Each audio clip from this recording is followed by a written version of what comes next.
Hello student, আমি Tapas sir. আজকে এই ভিডিওতে তোমাদের ফোর্থ সেমিস্টার হিস্ট্রি অনার্সের সিসিএফ সিস্টেমে তোমাদের যে ডিএসসি সিসি 5, 6, 7, 8 এই যে চারটি পেপারে তোমাদের ভেরি ভেরি ইম্পর্টেন্ট প্রশ্ন, একদম শেষ মুহূর্তের প্রশ্ন বলতে পারো, একদম লাস্ট মিনিট সাজেশন, যেখানে শুধুমাত্র ইম্পর্টেন্ট এবং যেগুলো সাপোর্টিং সেগুলো আলোচনা করব।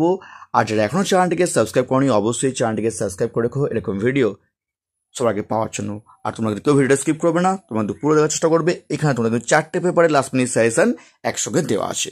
তো দেখো, তোমাদের প্রথমে দেখো সিসি 5-এ সব থেকে প্রবল ইম্পর্টেন্ট কিন্তু এই প্রশ্নটা, দক্ষিণ ভারতের গিল্ড ব্যবস্থার কার্যাবলী আলোচনা করো, স্টার মার্ক প্রশ্ন। নেক্সট, ত্রিশক্তি সংগ্রামের বিবরণ দাও, কারণ ও ফলাফল লেখো। ঠিক আছে, দুটির মধ্যে কিন্তু একটি পরীক্ষায় বিশাল চান্স, এমনকি একটি কিন্তু 5 মার্কসও আসতে পারে।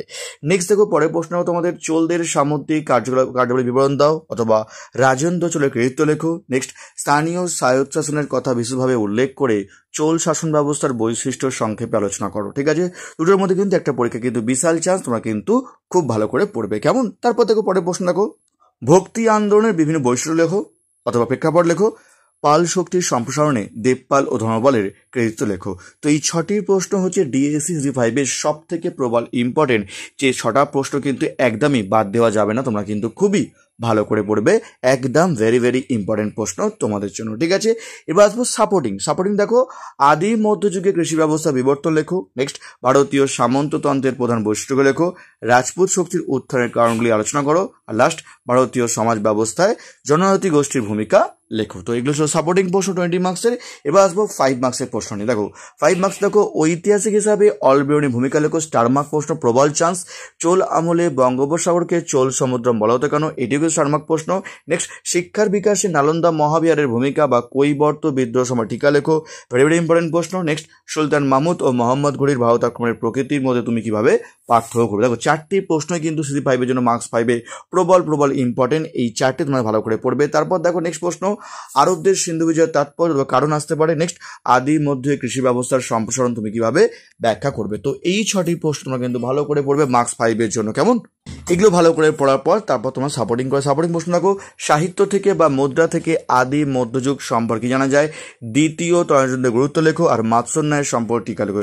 এগুলো হচ্ছে সাপোর্টিং প্রশ্ন। ঠিক আছে, কি বললাম, আগে ইম্পর্টেন্ট পড়বে, তারপর সাপোর্টিং পড়বে। ঠিক আছে, আর এবারে আসবো ডিএসসি 6 পেপার নিয়ে। যা নোটস কিনতে চাও, তো স্ক্রিনে ফোন নাম্বার দেওয়া আছে, তোমরা চাইলে কিন্তু নোটস কিনতে পারো, স্ক্রিনে দেওয়া ফোন নাম্বারে তোমরা কিন্তু যোগাযোগ করতে পারো আমার সঙ্গে হোয়াটসঅ্যাপে। দেখো নেক্সট দেখো তোমাদের, দেখো তোমার কি আছে, ডিএসসি 6 পেপার দেখো, 1648 খ্রিস্টাব্দের পর কিভাবে আধুনিক ইউরোপীয় রাষ্ট্র ব্যবস্থার উদ্ভব হয়েছিল। ভেরি ভেরি ইম্পর্টেন্ট প্রশ্ন ঘুরিয়ে আসতে পারে। ওয়েস্টফেলিয়ার শান্তি চুক্তি কিভাবে ইউরোপে একটি নতুন রাষ্ট্র ব্যবস্থা জন্ম দিয়েছিল। স্টার মার্ক প্রশ্ন, প্রবল চান্স, তোমাদের বলবো ভালো করে তোমরা পড়বে। নেক্সট প্রশ্নটি, নেক্সট দেখো, জিওফ্রে এলটনের সঙ্গে তুমি কি একমত যে ইংল্যান্ডে ধর্ম সংস্কার আন্দোলন ছিল মূলত একটি রাষ্ট্রীয় পদক্ষেপ। তো দুটির মধ্যে কি দুটি পরীক্ষা চান্স আছে, দুটো পরীক্ষায় কিন্তু আসতে পারে পরীক্ষায়, ভেরি ভেরি ইম্পর্টেন্ট তোমার জন্য। ঠিক আছে, নেক্সট পরের প্রশ্ন তোমাদের, রেনেসাঁস মানবতাবাদের প্রবন্ধ লেখো, অথবা ইউরোপীয় শিল্প স্থাপত্যের উপরে প্রভাব লেখো, স্টার মার্ক প্রশ্ন, প্রবল চান্স। নেক্সট, ধর্ম সংস্কারক হিসাবে মার্টিন লুথারের ভূমিকা লেখো, ভেরি ভেরি ইম্পর্টেন্ট প্রশ্ন আমাদের কিন্তু এই পেপারের জন্য। নেক্সট দেখো পরের প্রশ্ন দেখো, ম্যাকিয়াভেলি কি মানবতাবাদী রাজনৈতিক চিন্তাবিদ ছিলেন, এটু কিন্তু ইম্পর্টেন্ট প্রশ্ন। নেক্সট দেখো পরের প্রশ্ন আমাদের, পর্তুগাল ও স্পেনের সামুদ্রিক অভিযান ও ঔপনিবেশিক সাম্রাজ্য গঠনের তাৎপর্য বিশ্লেষণ করো। তো ডিএসসি 6 পেপার তোমরা বলবো তোমাদের আমি, এই 6টি প্রশ্ন তোমরা ভালো করে পড়বে, তারপর তোমার সাপোর্টিং করে যাবে। সাপোর্টিং দেখো, রেনেসাঁস কেন ইতালিতে সাধারণভাবে ও ফ্লোরেন্সে বিশেষভাবে শুরু হয়েছিল। নেক্সট দেখো, মৌল বিপ্লব এবং এনক্লোজার সম্পর্কে টিকা লেখো। এগুলো সাপোর্টিং প্রশ্ন, আগে ইম্পর্টেন্ট পড়ে তোমার সঙ্গে সাপোর্টিং করে যাবে, কেমন? নেক্সট দেখো 5 মার্কসের প্রশ্ন দেখো, জন ক্যালভিনের অবদান লেখো, স্টার মার্ক প্রশ্ন। জেন টিসনের উত্থান লেখো, ভেরি ইম্পর্টেন্ট প্রশ্ন, দুটির মধ্যে পরীক্ষার একটি বিশাল চান্স। ডব সুজি বিধবা সামন্তনের প্রধান সংখ্যা লেখো, এটি কিন্তু ইম্পর্টেন্ট প্রশ্ন। নতুন বিশ্ব আবিষ্কারের পেছনে প্রধান অনুপ্রেরণাগুলি কী ছিল, এটিও কিন্তু স্টার মার্ক প্রশ্ন, পরীক্ষায় প্রবল চান্স। কৃষ্ণমিত্র বা ব্ল্যাক ডেথের উপর টিকা লেখো। তো এই 4টি প্রশ্নই কিন্তু প্রবল ইম্পর্টেন্ট এই পেপারের জন্য। নেক্সট পরে প্রশ্ন দেখো, উত্তরের মানবতাবাদের উপর টিকা লেখো, স্টার মার্ক প্রশ্ন। এনক্লোজার ব্যবস্থা বা মূল্য বিপ্লব সম্পর্কে টিকা লেখো, এটি 5 মার্কস বা 20 মার্কস আসবে পরীক্ষায়, তোমরা কিন্তু ভালো করে করবে। স্টার মার্ক প্রশ্ন আগে 1 থেকে 6 ভালো করে পড়বে, তারপর তোমরা কিন্তু সাপোর্টিং করে যাবে।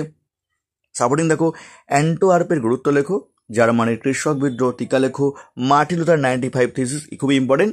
নেক্সট, প্রতি ধর্ম সংস্কার আন্দোলন, আর লাস্ট ইরাজমাস সম্পর্কে টিকা লেখো। এই ছিল ডিএসসি 6 পেপারের ইম্পর্টেন্ট এবং সাপোর্টিং প্রশ্ন। এবার দেখো DA7 পেপার দেখো, দিল্লির সুলতানি সাম্রাজ্যের বিস্তারে আলাউদ্দিন খলজির ভূমিকা আলোচনা করো।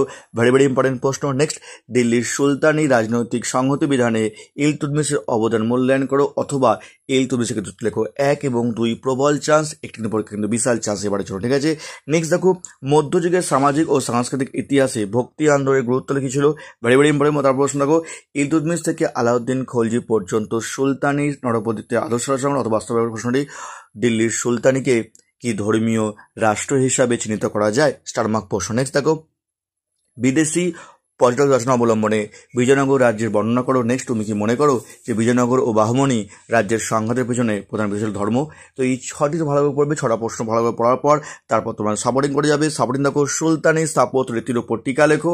নেক্সট, গিয়াসুদ্দিন বলবন কিভাবে দিল্লির সুলতানিকে সুদৃঢ় করেছিল, ঠিক আছে। এবার দেখো মার্কস 5 প্রশ্ন দেখো, ইম্পর্টেন্ট প্রশ্ন, পরীক্ষার সবথেকে বেশি চান্স আছে মার্কস 5 জন্য। বাংলার স্বাধীন সুলতানের প্রতিষ্ঠাতা রূপে শামসুদ্দিন ইলিয়াস শাহের ভূমিকা মূল্যায়ন করো। ভেরি ইম্পর্টেন্ট প্রশ্ন। সুলতানি সাম্রাজ্যের পতনে ফিরোজ শাহ তুগলক কতটা দায়ী ছিলেন? নেক্সট, মোহাম্মদ বিন তুগলক কেন রাজধানী স্থানান্তর করেন এবং তা কেন ব্যর্থ হয়? তো তিনটেই কিন্তু স্টারমার্ক প্রশ্ন, তোমরা ভালো করে পড়ে যাবে। নেক্সট প্রশ্ন দেখো, দিল্লির সুলতানদের সঙ্গে খলিফার সম্পর্ক লেখো। স্টারমার্ক প্রশ্ন। মুক্তি বা ইকতেদার কাদের বলা হয়? সুলতানি রাষ্ট্রের ভূমিকা কী ছিল? হোসেন শাহের আমলে বাংলার সাংস্কৃতিক বিকাশ লেখো। তো এই 6টি তোমরা ভালো করে পড়বে, তারপর তোমার সাপোর্টিং পড়ে যাবে। আলাউদ্দিন খলজির বায়াদ্দর নিয়ন্ত্রণ টিকা, সুফি সিলসিলার উপর টিকা লেখো। বৈশিষ্ট্য, দিল্লির সুলতানদের সঙ্গে অভিজাতের সম্পর্ক লেখো। আর সুলতান যুগে ইতিহাস নির্মাণে জিয়াউদ্দিন বার্নিয়ের রচনা গুরুত্ব লেখো। তো এগুলো তোমার সাপোর্টিং পড়ে যাবে, আগে ইম্পর্টেন্ট, তারপর তোমার সাপোর্টিং করে যাবে, ঠিক আছে। এবার দেখো next last paper, DSC 8 paper, অর্থাৎ এখানেই তোমাদের শেষ করব।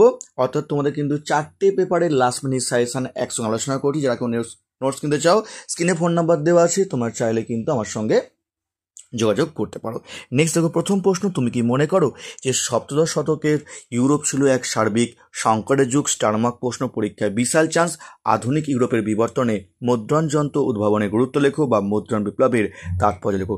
দুটো প্রশ্নই কিন্তু পরীক্ষা আসতে পারে, তোমরা কিন্তু সেভাবেই তৈরি করবে। নেক্সট দেখো প্রশ্ন দেখো, বিজ্ঞান বিপ্লব কতটা বৈপ্লবিক ছিল? অথবা ইউরোপের বিজ্ঞান বিপ্লবের অগ্রগতির ক্ষেত্রে বিজ্ঞান একাডেমির ভূমিকা আলোচনা করো। দুটির মধ্যে কিন্তু পরীক্ষা কিন্তু একটি বিশাল চান্স, পরীক্ষা কিন্তু বিশাল ইম্পর্টেন্ট প্রশ্ন বলবো, ভালো তোমাকে পড়ে যায় প্রশ্নটা। হ্যাঁ, নেক্সট প্রশ্ন দেখো, আধুনিক সামরিক কৌশল সামরিক বিপ্লবের দ্বারা কতটা প্রভাবিত হয়েছিল? নেক্সট প্রশ্ন, ইংল্যান্ডে কেন প্রথম শিল্প বিপ্লব হয়েছিল, এর প্রেক্ষাপট লেখো। এই 6টি প্রশ্ন আগে এই পেপার ভালো করে পড়বে, তারপর তোমরা সাপোর্টিং করে যাবে। সাপোর্টিং দেখো, ইউরোপীয় অর্থনীতিতে মার্কেন্টাইল বাজারের প্রভাব লেখো। খুবই ইম্পর্টেন্ট প্রশ্ন, এটা আসতে পারে, সাপোর্টিংয়ের মধ্যে ইম্পর্টেন্ট আছে। সপ্তদশ শতকে ইংল্যান্ডের গৃহযুদ্ধের প্রকৃতি লেখো। তো এবার আসবো তোমাদের মার্কস 5 দেখো, ইংল্যান্ডে কেন সর্বপ্রথম শিল্প বিপ্লব হয়? আদি শিল্পায়ন টিকা লেখো। ওটার মধ্যে পরীক্ষার একটি বিশাল চান্স আছে। নেক্সট, একটি বিপ্লবী গোষ্ঠী হিসাবে ইংল্যান্ডে লেভেলারদের ভূমিকা লেখো বা ডিগারদের ভূমিকা লেখো। নেক্সট, জ্ঞানদীপ্তির উপর টিকা লেখো। স্টারমার্ক প্রশ্ন, সামরিক বিপ্লব সময় টিকা লেখো। পরীক্ষার প্রবল চান্স, 4টির মধ্যে 4টি কিন্তু ইম্পর্টেন্ট, তোমাকে সেভাবে করে যাবে। নেক্সট দেখো, 1688 সালে গৌরব বা বিপ্লবের তাৎপর্য লেখো। স্টারমার্ক প্রশ্ন। লাস্ট প্রশ্ন দেখো ইম্পর্টেন্ট মধ্যে, 18 শতকে ইউরোপের নিরঙ্কুশ রাজতন্ত্রের বিভিন্ন দিক আলোচনা করো। একদম স্টারমার্ক প্রশ্ন, ঠিক আছে। তো 1 থেকে সবাইকে পড়ার পর তারপর সাপোর্টিং পড়ে যাবে, মার্কেন্টাইল বাজার অর্থনীতি, আইজ্যাক নিউটন, গ্যালিলিও টিকা লেখো। তো এই ছিল তোমাদের কিন্তু 4টে পেপারের লাস্ট মিনিট সাজেশন, তোমাদের একত্রে দিয়ে দিলাম। আর তোমাদের খুঁজতে সমস্যা না হয়, একটা ভিডিওর মধ্যে তোমরা কিন্তু সব কিছু পেয়ে গেলে। তো এই ছিল তোমাদের সাজেশন। যদি কেউ নোটস কিনতে চাও তো স্ক্রিনে ফোন নাম্বার দেওয়া আছে, তোমরা চাইলে কিন্তু আমার সঙ্গে যোগাযোগ করতে পারো। তো আজকের মতো এইটুকুই।